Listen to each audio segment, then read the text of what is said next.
नमस्कार दोस्तों, स्वागत है आप सभी का एक बार फिर से राजू सर के नाम से इस यूट्यूब चैनल के अंदर एमसीक्यू वीडियो की स्टडी के अंदर एक और नया एमसीक्यू हम लेके आए हैं। एसएससी सीआरपीएफ व्यापम एग्जाम के पॉइंट ऑफ व्यू में कुछ इंपॉर्टेंट एमसीक्यू जिनको सॉल्व करने वाले हम विद रैशनल है। तो फटाफट से लिंक को शेयर कर दीजिए, चैनल को लाइक कर दीजिए, वीडियो को लाइक कर दीजिए और अभी तक आपने चैनल को सब्सक्राइब नहीं किया तो उसको सब्सक्राइब कर दीजिए।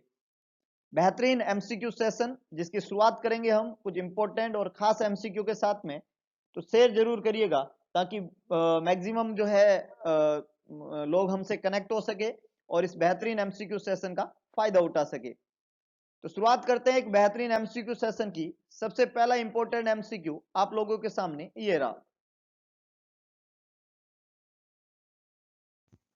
A client has cancer of the pancreas. The nurse should be most concerned with which nursing diagnosis?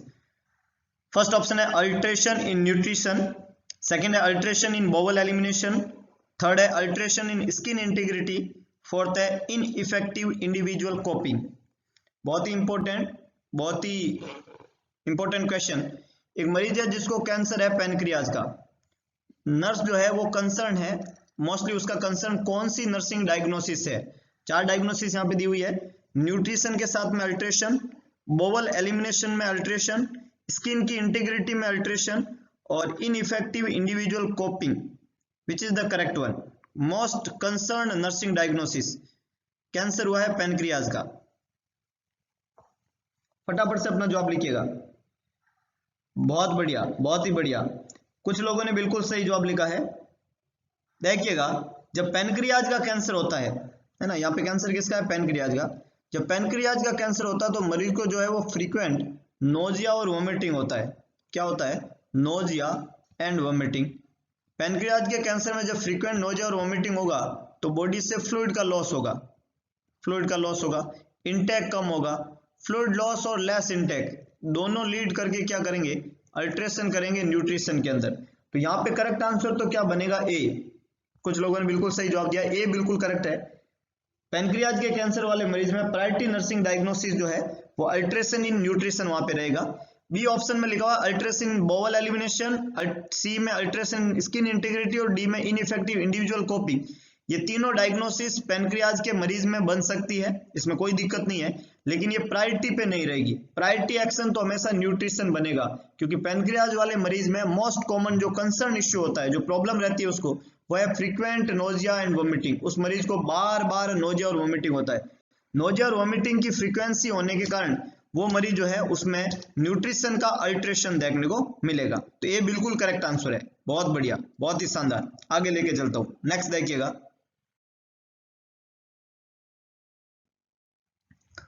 The nurse is caring for a client with ascites. Which is best method to use for determining early ascites? Nurse जो है वो care दे रही है मरीज को जिसको क्या है? एसाइटिस है। एक मरीज है जो एसाइटिस के साथ में प्रेजेंट हुआ है, उसको नर्स केयर दे रही है। कौन सा बेस्ट मेथड है ये डिटरमाइन करने के लिए कि मरीज को अर्ली एसाइटिस है? एक पेशेंट है जिसको एसाइटिस हुआ है, नर्स उसको केयर देने जा रही है। सबसे बेस्ट मेथड ये डिटरमाइन करने के लिए कि मरीज को अर्ली एसाइटिस है वो कौन सा रहेगा?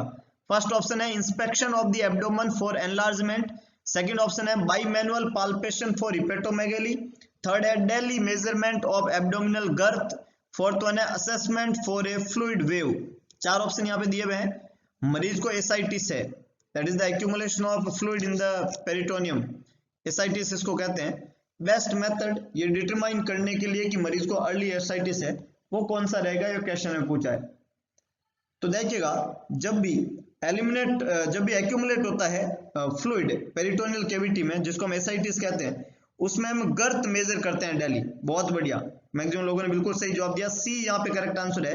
डेली मेजरमेंट करेंगे एब्डोमिनल गर्थ को, है ना। डेली जो है एब्डोमिनल गर्थ का वहां पे मेजरमेंट किया जाता है एक पेपर टेप के द्वारा, और जो मेजरमेंट करते हैं उसमें मार्किंग करते हैं एक पर्टिकुलर एरिया में, है ना। जो जिस आदमी में मेजरमेंट किया जाता है उसके एब्डोमेन के ऊपर कहाँ से आपने मेजर किया वहां पे एक मार्किंग कर देते हैं, और ऐसा मार्किंग करने से सही एब्डोमिनल गर्थ जो है वो मेजर होती है। तो we have to measure the girth daily with a paper tape, और हम मेजर करेंगे and a marking that area that is measure is the most objective method of estimating ascites, है ना। तो किसी भी मरीज में एसाइटिस के इंस्पेक्शन के लिए एब्डोमिनल गर्थ मेजर करते हैं। फर्स्ट ऑप्शन में लिखा हुआ है inspection of the abdomen for enlargement and by manual palpation of hepatomegaly. तो एब्डोमेन का जो एनलार्जमेंट है वो चेक करने से, है ना, मतलब आपको अर्ली इंडिकेशन नहीं मिलेगा। लेट ऑन जो है एनलार्ज एब्डोमेन बताएगा कि हाँ भाई इसको एसाइटिस हुआ है, लेकिन अर्ली एसाइटिस जो है वो एब्डोमेन एनलार्जमेंट से आपको पता नहीं चल पाएगा। और बाई मैनुअल लीवर को पाल्पेशन, हेपेटोमेगली जो है उसको पाल्पेट करने से इसमें कोई आइडिया नहीं लगेगा। फ्लूइड वेव जो है वो मरीज को पता चलेगी, आप बाहर से असेस नहीं कर पाएंगे। तो ए, बी और डी तीनों ही खोटे जवाब है, सी बिल्कुल करेक्ट आंसर है। डेली मेजर को एब्डोमिनल गर्थ, जिस भी मरीज को एसाइटिस है आपको एसाइटिस के बारे में पूरा डिटर्मिनेशन, पूरा आइडिया हो जाएगा। बहुत बढ़िया, बहुत ही शानदार। आगे लेके चलता हूं, नेक्स्ट देखिएगा। The client arrives in the emergency department after a motor vehicle accident। एक मरीज का मोटर व्हीकल एक्सीडेंट हुआ है, मरीज इमरजेंसी डिपार्टमेंट के अंदर आया है, पहुंचा है। क्या हुआ है? मोटर व्हीकल एक्सीडेंट हुआ है और मरीज अराइव हो गया, पहुंच गया इमरजेंसी डिपार्टमेंट में। नर्स ने असेस किया तो मरीज का बीपी मिला आपको 80/34, पल्स रेट मिली 120 और रेस्पिरेशन मिला 20, है ना। मरीज के जो डाटा है, जब मरीज इमरजेंसी डिपार्टमेंट में आया मोटर व्हीकल एक्सीडेंट के बाद में, तो बीपी 80/34 था, पल्स 120 थी और रेस्पिरेशन 20 था। Which is the clients most appropriate priority nursing diagnosis. Appropriate nursing diagnosis क्या रहेगा? फर्स्ट है अल्ट्रेशन इन सेरिब्रल टिश्यू परफ्यूजन, सेकंड है फ्लूइड वॉल्यूम डेफिसिट, थर्ड है इनइफेक्टिव एयरवे क्लियरेंस, फोर्थ है अल्ट्रेशन इन सेंसरी परसेप्शन। चार ऑप्शन यहाँ पे दिए हुए हैं। Most appropriate priority nursing diagnosis कौन सा रहेगा जिस मरीज को मोटर व्हीकल एक्सीडेंट हुआ और ये वाइटल्स उसके देखने को मिल रहे हैं? देखिएगा, वेरी गुड वेरी गुड, कुछ लोगों ने बिल्कुल सही जवाब दिया है। देखिएगा कि जो क्वेश्चन है, देखो एयरवे क्लियरेंस कुछ लोग जवाब दे रहे हैं, ये खोटा है, सी बिल्कुल खोटा जवाब है। सुनिएगा, जो क्वेश्चन है उसमें आप देख रहे हो कि जो ये वाइटल्स है, ये बीपी का कम होना और पल्स रेट का ज्यादा होना, ये हाइपोवोल्यूमिक शॉक को इंडिकेट कर रहे हैं। किसको इंडिकेट करते हैं? हाइपोवोल्यूमिक शॉक। ये मरीज जो है वो हाइपोवोल्यूमिक शॉक के अंदर है, क्योंकि इसका बीपी जो है वो तो कम है, हाइपोटेंशन है, और पल्स जो है वो ज्यादा है, टेकिकार्डिया है। तो हाइपोटेंशन के साथ में टेकिकार्डिया है, हाइपोवोल्यूमिक शॉक है, और जब मरीज शॉक में होता है तो फ्लूइड वॉल्यूम की डेफिसिट होती है। तो बी यहाँ पे करेक्ट आंसर है। फ्लूइड वॉल्यूम की क्या है? डेफिसिट। सबसे प्रायोरिटी नर्सिंग डायग्नोसिस बनेगा फ्लूइड वॉल्यूम की डेफिसिट, है ना। तो बी यहाँ पे करेक्ट आंसर है अकॉर्डिंग टू द कंडीशन। ए, सी और डी तीनों ही खोटे जवाब है। सेरिब्रल टिश्यू परफ्यूजन जो ए ऑप्शन में है, एयरवे क्लियरेंस का इनइफेक्टिव होना सी में, और सेंसरी परसेप्शन का अल्ट्रेशन होना, ये प्रायोरिटी नर्सिंग डायग्नोसिस यहाँ पे नहीं बनेंगे जिस मरीज का मोटर व्हीकल एक्सीडेंट हुआ और उसमें वाइटल्स में हमें शॉक की कंडीशन दी जा रही है। तो ए, सी और डी तीनों ही खोटे जवाब है। करेक्ट आंसर यहाँ पे क्या बनेगा? B, fluid volume deficit. बहुत बढ़िया, कुछ लोगों ने बिल्कुल सही जवाब दिया, बहुत ही शानदार। आगे लेके चलता हूं, देखिएगा, स्पेसिफिक सोचे थोड़ा, है ना। जो डाटा दिए हुए हैं क्वेश्चन में उससे मिलन भी होना चाहिए, तभी आपका जवाब सही बनेगा, है ना। तो कंसेप्ट बनाइएगा, होप सो आप नए नए कंसेप्ट क्रिएट कर रहे होंगे, कई सारे कंसेप्ट आपके बन रहे होंगे, और विश्वास करिएगा मेरा, ये जो कंसेप्ट है ना, ये जिंदगी भर काम आएंगे। मैं बता देता हूँ आज पहले ही आपको, आप इस कंसेप्ट को आधी रात को आंधी में, तूफान में, कहीं भी एग्जाम दे रहे हो और लगा देना ये कंसेप्ट, उस सवाल को सही होने से कोई नहीं रोक सकता। यही करना चाहते हैं हम, और ये हम हर लोगों के दिमाग में ऐसे कंसेप्ट बनाना चाहते हैं। पर उसके लिए करना क्या पड़ेगा? आप लोगों को मदद करनी पड़ेगी, मैक्सिमम लोगों तक इस चैनल, उस वीडियो को शेयर कीजिए। जितने भी ग्रुप्स है, जितने भी जगह है, प्लीज ट्राई टू शेयर। आप शेयर करेंगे तो डेफिनेटली मैक्सिमम लोगों की मदद हो पाएगी। तो अगर आप मददगार बनना चाहते हैं, अपनी ईमानदारी आपके पास में है, भगवान की कसम खा के शेयर करिए इसको, है कि नहीं? आगे लेके चलता हूँ, नेक्स्ट देखिएगा, नेक्स्ट देखिए। Which information obtained from the visit to a client with hemophilia would cause the most concern? The client likes to play football, drinks several carbonate drinks per day, has two sisters with sickle cell trait, is taking acetaminophen to control pain. सवाल ने पूछा है कौन सी information obtain करेंगे आप haemophilia के मरीज से, है ना। Which information obtained from a visit to a client with haemophilia, जो कि सबसे कंसर्न इश्यू है, मोस्ट कंसर्न इश्यू के रूप में है वहां पे, हीमोफीलिया का मरीज है, कौन सी इंफॉर्मेशन जो है मोस्ट कंसर्न इश्यू है उस मरीज के लिए? फटाफट से अपना जवाब लिखिए। वेरी गुड, कुछ लोगों ने ठीक से जवाब देने की कोशिश की है। हीमोफीलिया जो बीमारी है उसको फोकस करके जवाब दीजिएगा, आपका सवाल आंसर बिल्कुल करेक्ट होगा।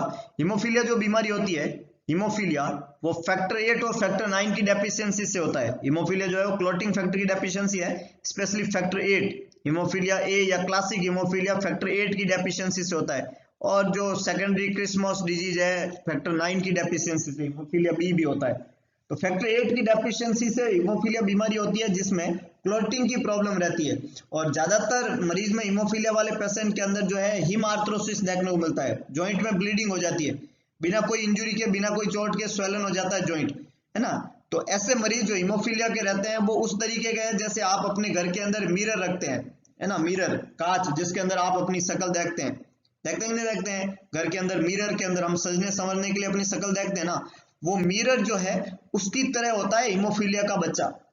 मिरर को कैसे अपन ऊंचाई पे रखते हैं, उसको पाँव में नहीं रखते, क्योंकि अगर पाँव में रखा और आपके पाँव लगा उसको तो वो फूट जाएगा, है ना, फ्लोर पे कांच है ना, टूट जाता है ना, शीशा हो या दिल टूट जाता है, सुना ना आपने, तो शीशा जो है वो टूट जाता है। हीमोफीलिया का बच्चा भी शीशे की तरह होता है और वो भी टूट सकता है, दैट मीन्स कि उसको इंजुरी होने की संभावना होती है। इसलिए उस हीमोफीलिया वाले बच्चे को उस मिरर की तरह, उस शीशे की तरह सजा के रखना पड़ता है, सही से रखना पड़ता है, कॉन्टैक्ट स्पोर्ट्स अवॉइड करने होते हैं, ये है कंसेप्ट। और कॉन्टैक्ट स्पोर्ट्स कौन सा दिखा हुआ है, ए, ये बच्चा लाइक करता है फुटबॉल खेलना। अब फुटबॉल एक कॉन्टैक्ट स्पोर्ट है, यहाँ तो सीधी जो है चोट आती है और जैसे ही चोट आएगी उसको ब्लीडिंग हो जाएगी। तो ये जो ए ऑप्शन है ये कंसर्न इश्यू है, ये प्रॉब्लमेटिक इश्यू है हीमोफीलिया वाले बच्चे के लिए। अगर हीमोफीलिया का बच्चा जो है वो फुटबॉल खेलना पसंद कर रहा है, ये उसके लिए प्रॉब्लम वाली बात है। सिविल कार्बोनेट ड्रिंक भले ही लो, हीमोफीलियासिस के कोई मतलब नहीं है। दो सिस्टर को सिकल सेल ट्रेट है, इसका मतलब हीमोफीलिया से बिल्कुल भी नहीं है। और दर्द को कंट्रोल करने के लिए हीमोफीलिया का बच्चा एसिटोमिनोफेन ले सकता है, इससे कोई प्रॉब्लम नहीं है ना। हालांकि एनसैड अवॉइड करने होते हैं, उनसे ब्लीडिंग की रिस्क होती है, पर एसिटोमिनोफेन से प्रॉब्लम नहीं है, ये नॉन ओपियोइड एनाल्जेसिक की कैटेगरी में। तो यहाँ पे करेक्ट आंसर क्या बनेगा, ए, लाइक्स टू प्ले फुटबॉल। बहुत ही बढ़िया, बहुत ही इंपॉर्टेंट कंसेप्ट है, बहुत ही शानदार, बहुत ही बढ़िया, आगे लेके चलता हूं। नेक्स्ट देखिएगा, नेक्स्ट देखिएगा।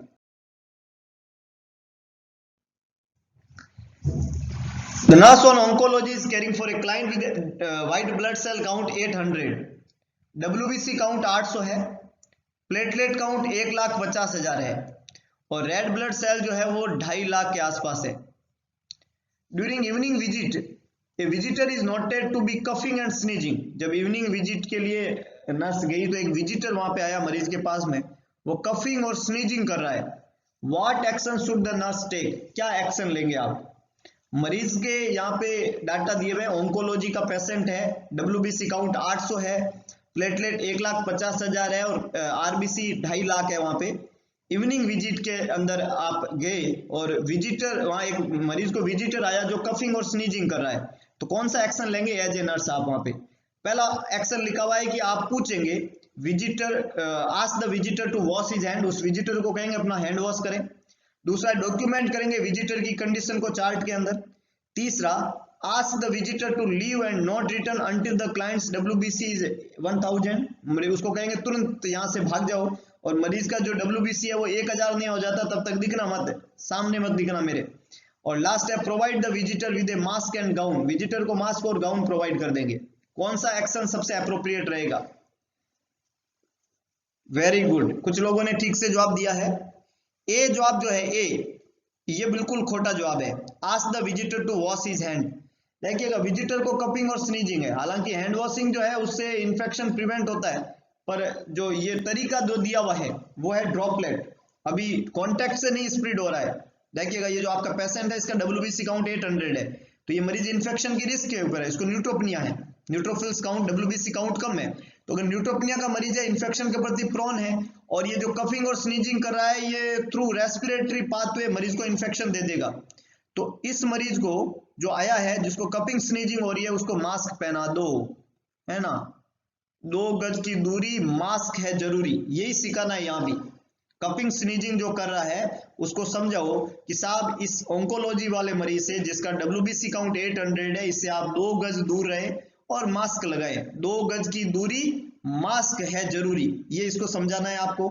दूसरा, इसने कहा है कि 800 से 1000 हो जाएंगे तब आ जाना, तो 1000 WBC काउंट भी कम ही होते हैं, ये सही नहीं है, इसलिए सी भी खोटा है ना। 1000 भी कम ही है, ये भी न्यूट्रोपिनिया ही है, क्योंकि नॉर्मल WBC काउंट 4000 से 10000 होने चाहिए।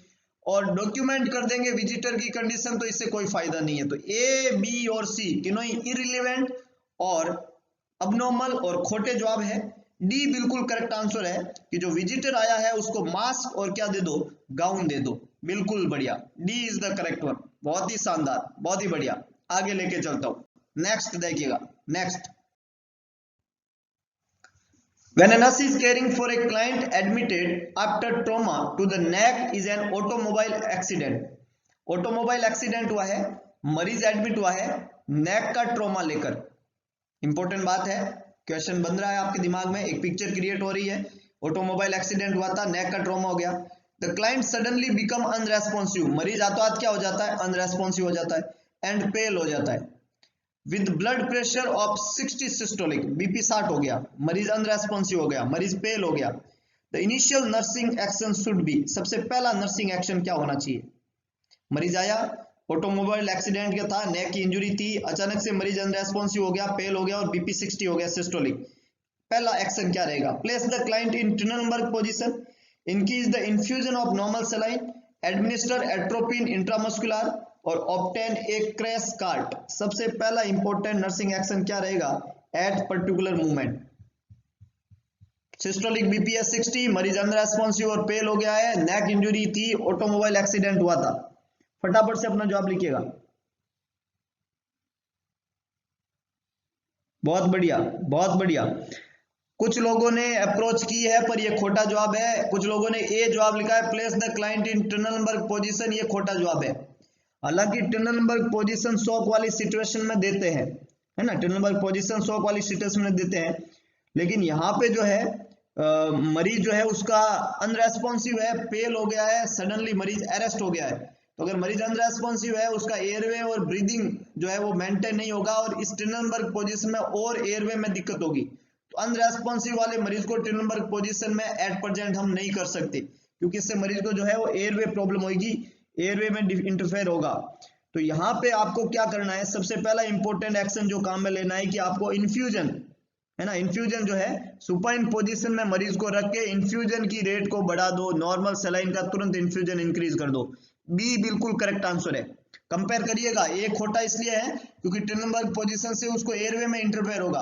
अगर आप मरीज को सुपाइन पोजीशन में रखेंगे तो एयरवे में प्रॉब्लम नहीं होगी। तो फिर आप कहोगे शॉक को कैसे ट्रीट करेंगे, तो शॉक में है, बीपी कम है इस मरीज का, तो इसको ट्रीट करने के लिए फ्लूइड दे दो, है ना, इसको ट्रीट करने के लिए फ्लूइड का वॉल्यूम बढ़ा दो। तो हमने नॉर्मल सलाइन का इन्फ्यूजन जो है उसको क्या कर दिया, इंक्रीज। तो करेक्ट आंसर बी बन गया। एट्रोपिन जो है उसको कभी भी इंट्रामस्कुलर नहीं लगाते हैं, एट्रोपिन जो है वो आईवी लगेगा, इंट्रामस्कुलर का कोई फायदा नहीं है, इसलिए सी आंसर खोटा हो गया। जो भी मरीज अनरेस्पॉन्सिव हो जाता है सडन, उसको एट्रोपिन दिया जाता है, एड्रीनलिन दिया जाता है, पर एट्रोपिन और एडीआर जो होते हैं वो आईवी लगते हैं, आईएम यहाँ पे हम नहीं देंगे, है ना। और लास्ट ऑप्शन डी जो है वो इस समय नेसेसरी एक्शन नहीं है कि क्रैश कार्ट लाओ। सबसे पहला एक्शन, प्रायोरिटी एक्शन, सबसे इनिशियल नर्सेज एक्शन जो है वो फ्लूइड और पोजीशन ही रहेगा, और ये है for betterment of patient, supine position के साथ में इंट्रावेनस फ्लूइड को एडमिनिस्ट्रेशन करना हमारी सबसे पहली प्रायोरिटी रहेगी। तो ए आंसर बिल्कुल खोटा है, बी आंसर बिल्कुल करेक्ट है, सी और डी दोनों ही खोटे जवाब है। बहुत ही बढ़िया, बहुत ही शानदार। आगे लेके चलता हूं, नेक्स्ट देखिएगा। Immediately following the removal of A chest tube the nurse would, एक मरीज है जिसको चेस्ट ट्यूब लगा हुआ था, इंटरकोस्टल ड्रेनेज ट्यूब आईसीडी जो है वो लगा हुआ था, उस ट्यूब को रिमूव करने के तुरंत बाद में क्या करेंगे, ऑर्डर एक चेस्ट एक्सरे ऑर्डर करेंगे, टेक द ब्लड प्रेशर लेंगे, cover the insertion site with a Vaseline gauze से इंसर्जन साइट को कवर कर देंगे, और ask the client to perform the Valsalva manoeuvre, मरीज को बोलेंगे वाल्सोवा मैनवर परफॉर्म करे। फटाफट से अपना जवाब लिखिएगा। Immediately following the removal of A chest tube, situation ध्यान रखिएगा, अगर ये सिचुएशन आपके ध्यान में रहेगी तो आप डी आंसर नहीं बोलोगे, सिचुएशन आपके ध्यान में रहेगी तो आप ए आंसर भी नहीं बोलोगे, और जिन लोगों ने सिचुएशन को ध्यान नहीं रखा है उन्होंने डी और ए जवाब लिखा है, जो दोनों ही खोटे जवाब है। डी खोटा है। परफॉर्म वाल्सोवा मैनवर ड्यूरिंग रिमूवल काम में लेते हैं, आप रिमूव कर चुके हो, फॉलोइंग द रिमूवल लिखा हुआ है, आप तो चेस्ट ट्यूब हटा चुके हैं, ये हटाते समय मरीज को बोलते हैं। जब आप चेस्ट ट्यूब रिमूव कर रहे होते हैं उस समय वाल्सोलर मैनूवर कहते हैं। आप तो रिमूव कर चुके हैं, इसलिए डी तो खोटा जवाब है। और चेस्ट एक्सरे चेस्ट ट्यूब लगाने के बाद में करते हैं और हटाने से पहले करते हैं। जब आपने चेस्ट ट्यूब इंसर्ट किया तब चेस्ट एक्सरे चेक करते हैं वो सही जगह पे है कि नहीं है। और जब आपको लगे कि लंग एक्सपांड हो गया, इसका पता भी चेस्ट एक्सरे से चलेगा। और जब लंग कंप्लीटली एक्सपांड हो जाते हैं, कोलम मूवमेंट जब रुक जाता है, तो मरीज का एक्सरे करते हैं और उसमें आपको लग रहा है चेस्ट एक्सपांड हो गए, तो हम चेस्ट एक्सरे करके फिर डिसाइड करते हैं इसको रिमूव करना। तो ए आंसर भी यहाँ पे खोटा है। और बीपी का संबंध जो है वो ट्यूब के रिमूवल से नहीं है, पर हाँ जहां से टेस्ट ट्यूब हटाई जा रही है उस जगह पे थोड़ा बहुत जो है वहां छेद होगा, है ना, जहां से ट्यूब अंदर घुसी थी वहां पे वुंड है ना, वहां पे जो है जगह है। तो उस वुंड को, इंसर्जन साइट को क्या करेंगे, हम कवर करेंगे वैसलीन गॉज से, जिससे इंफेक्शन होने की संभावना क्या हो जाए, मिनिमाइज हो जाए। तो करेक्ट आंसर यहाँ पे रहेगा सी। वेरी गुड, बहुत ही बढ़िया। कुछ लोगों ने बिल्कुल सही जवाब दिया है। चेस्ट ट्यूब को जब हम रिमूव करते हैं तो उसके बाद में जो होल रहता है उस होल को इमीडिएटली हम कवर कर देंगे वैसलीन गॉज से। और इसका रीजन है कि हम प्रिवेंट करना चाहते हैं एयर को अंदर इंसर्ट होने से, रस होने से चेस्ट के अंदर, और जो है वहां पे इंफेक्शन को प्रिवेंट करना चाहते हैं। तो हमें तुरंत जो है चेस्ट ट्यूब को रिमूव करने के बाद में उस होल को कवर कर देना होता है। बहुत ही बढ़िया, बहुत ही शानदार। आगे लेके चलता हूं, बहुत ही बढ़िया। A client being treated with sodium warfarin has an INR of 9. Warfarin मरीज को दिया जा रहा है और उसका INR कितना आया है, 9. Which intervention would be most important to include in the nursing care plan? कौन सा इंपॉर्टेंट इंटरवेंशन होगा नर्सिंग केयर प्लान में? देखिएगा, सोडियम वारफरिन दवाई दी जा रही है मरीज को। सोडियम वारफरिन एक एंटीकोएगुलेंट ड्रग है। सोडियम वारफरिन कैसी दवाई है? एंटीकोएगुलेंट। एंटीकोएगुलेंट ड्रग मरीज को मिल रही थी और इस मरीज का INR कितना आ गया, 9। नॉर्मल INR होता है 1। दवाई के साथ में ये 2.5 तक हम रखते हैं मेंटेन, 2.5 से 3, और ये तो हो गया 9, जो कि बहुत बहुत बहुत बहुत ज्यादा है। और इतना ज्यादा INR मरीज को ब्लीडिंग की रिस्क पे डाल रहा है। तो सबसे पहला तरीका, सबसे पहला असेसमेंट आपका क्या होना चाहिए?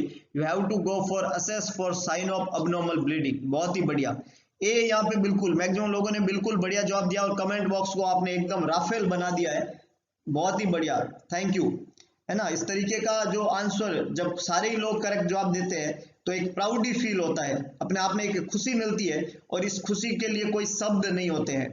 ये वो हैप्पीनेस है, वो खुशी है जिसके लिए हम दिन रात मेहनत करते हैं, जिसके लिए हम कोशिश करते हैं। और जिस दिन आप लोग करेक्ट हो जाओगे, पूरी सिचुएशन अपना आप करेक्ट हो जाएगी, एक बेहतरीन भविष्य की तरफ हम पहुंच जाएंगे। और इस सब सिचुएशन को, हर इंसान को करेक्ट करने के लिए ये कंसेप्चुअल MCQ, जिनको ढूंढ के, जिनको बहुत अच्छे से मैनेज करके हम डेली डिस्कस करते हैं, ये हमें बेहतरीन भविष्य की तरफ ले जाता है। आपसे रिक्वेस्ट है, आप ही की तरह जिन लोगों को इस मटेरियल की जरूरत है, प्लीज उन तक ये मटेरियल पहुंचाने की कोशिश करें।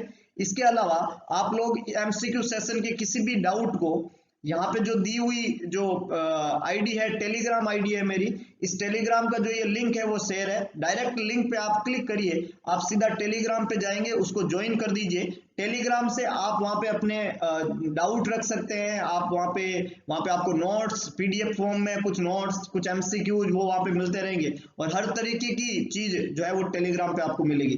तो आप उसको जरूर ज्वाइन करें, उससे आपको बेनिफिशियल रहेगा। और मैक्सिमम लोगों तक इस चैनल को शेयर करें ताकि ये कंटेंट मैक्सिमम लोग फायदा उठा सके।